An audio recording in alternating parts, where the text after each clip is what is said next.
Bonjour et bienvenue dans Qatar 365, le magazine qui vous donne un accès privilégié au meilleur de Doha et de son territoire. Je suis Miranda Hatti.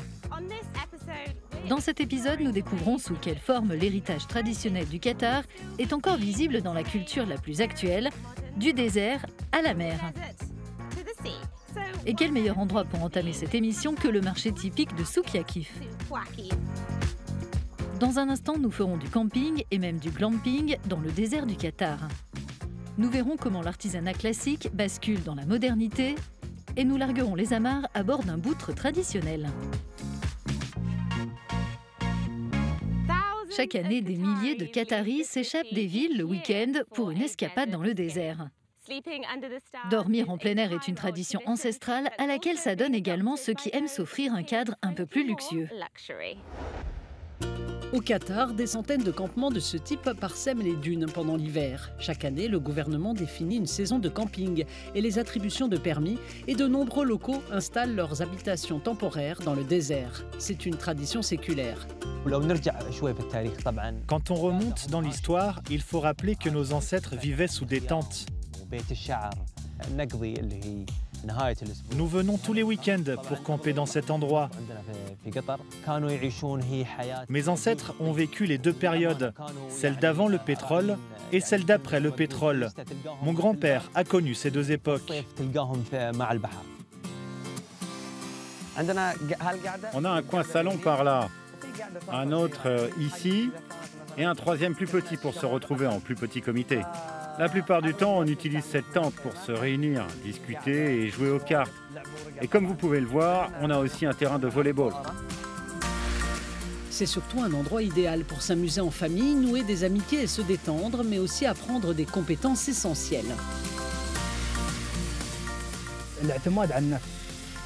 J'aime le camping parce que je me retrouve avec des amis et j'apprécie de changer de décor.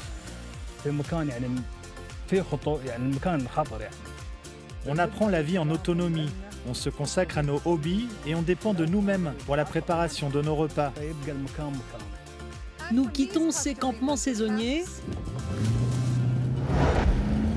Nous parcourons les dunes pour rejoindre un autre campement proche de la mer qui attire tous ceux qui veulent vivre une expérience similaire mais avec quelques extras.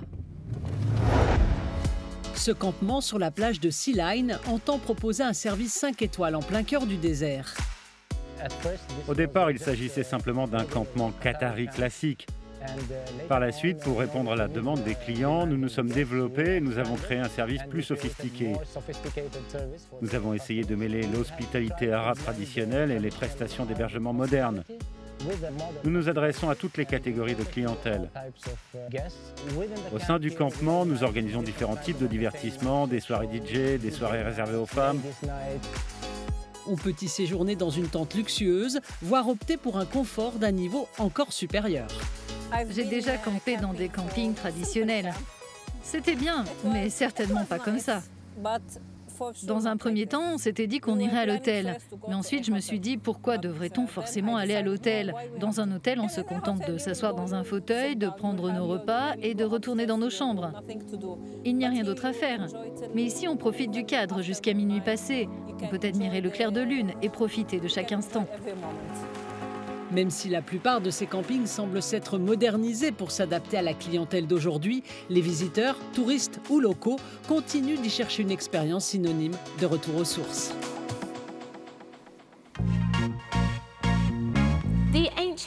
L'artisanat traditionnel de la poterie et de la céramique est ici en pleine renaissance grâce au populaire studio qatari Ceramic Cube qui propose des ateliers, des matériaux et des pièces sur mesure. Ce savoir-faire qui fait partie intégrante des traditions et de la culture locale prend une nouvelle dimension grâce à son fondateur Hamid Al-Qahtani. Ceramic Cube, c'est un rêve qui s'est concrétisé. Tout a commencé en 2017-2019 quand j'ai compris que la poterie ou l'argile procurait un sentiment de libération, diminuait le stress. Je me suis rendu compte pendant ces 2 années qu'en réalité, il n'y avait pas de fondation ou de structure pour épauler ceux qui cherchent à faire ce métier. Il fallait se tourner vers l'étranger, par exemple vers l'Europe ou les États-Unis.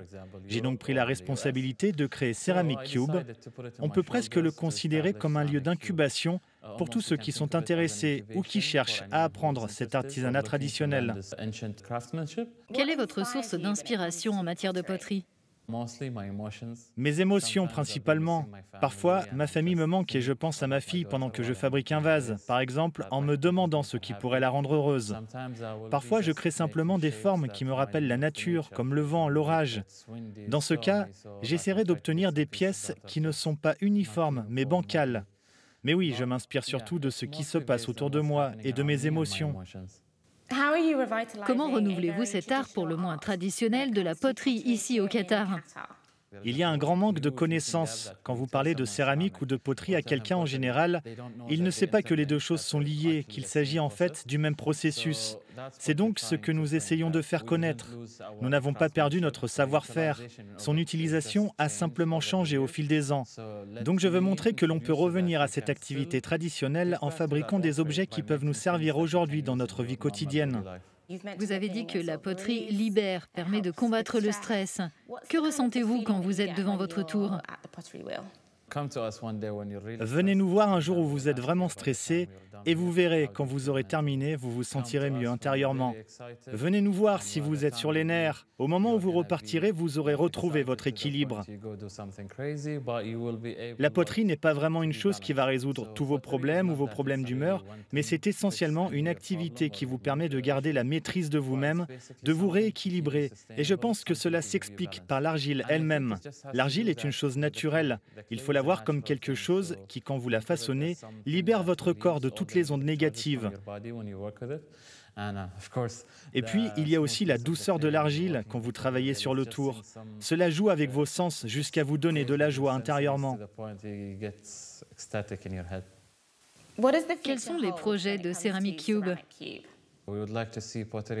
Nous aimerions voir la poterie comme quelque chose que tout le monde peut pratiquer ou essayer de faire, comme la peinture ou tout autre métier artisanal, en mettant à disposition les matériaux et les ressources nécessaires.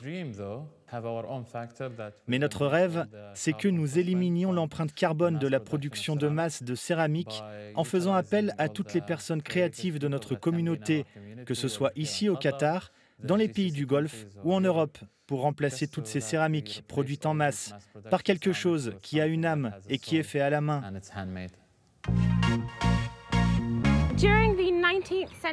Au XIXe siècle, la récolte des perles était une activité importante au Qatar. En réalité, jusque dans les années 1940, ce commerce représentait une part importante de l'économie et employait près de la moitié de la population.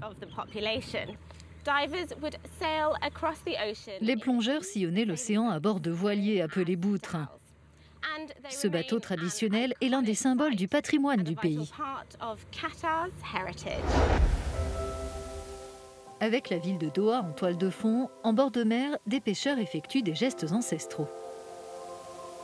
Certains tissent des filets à la main. D'autres taillent du bois pour façonner la coque longue et fine d'un boutre traditionnel. Khaled Al-Badr a appris tout ce qu'il sait sur les bateaux de son grand-père qui était capitaine. La nouvelle génération, garçon ou fille, n'a aucune idée de comment c'était dans le temps. C'était une vie très dure. Donc on aimerait leur expliquer en leur présentant les objets utilisés autrefois. Parmi ces objets, les poids attachés aux pieds pour empêcher les plongeurs de remonter à la surface, mais aussi les paniers utilisés pour collecter les huîtres et les pince-nez permettant de plonger en apnée.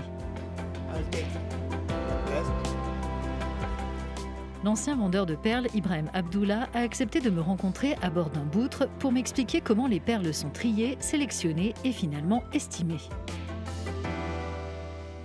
Le vendeur de perles rassemble les perles, les trie et les classe selon leur taille.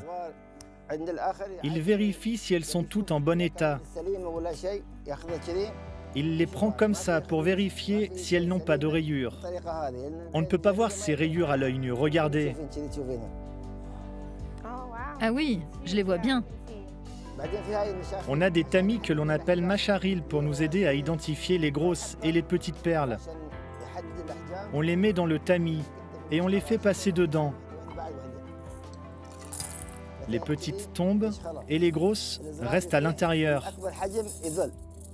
Bien sûr, les grosses ont une plus grande valeur. Ensuite, on utilise la balance et on pèse les perles, comme ceci. Puis on décide du prix. Autrefois, les boutres, comme celui-ci, partaient en quête de perles lors de sorties en mer qui pouvaient durer des mois. À la clé, la promesse de bijoux étincelants et de richesses. Aujourd'hui, ces bateaux sont loués par les touristes et les habitants de la région qui veulent se reconnecter avec l'histoire, mais aussi profiter d'une journée de voile dans le golfe Persique, y compris par grand vent. Nous faisons découvrir notre culture aux jeunes qui viennent étudier au Qatar et à nos invités. Nous leur expliquons ce qu'est ce bateau en bois, quelles sont les choses que nous avons vécues dans le passé quand nos grands-parents avaient l'habitude de rester en mer pendant 4, 5 ou 6 mois. Quelles sont leurs expériences passées avec la pêche et la récolte de perles. Nous essayons donc autant que possible de soutenir cette activité touristique et de la préserver pour les prochaines générations, celles qui viendront après nous et celles qui viendront après elles. La récolte de perles n'est plus une source principale de revenus, mais il est clair que l'océan, la pêche et bien sûr les boutres eux-mêmes occupent toujours une place de choix dans la culture du Qatar.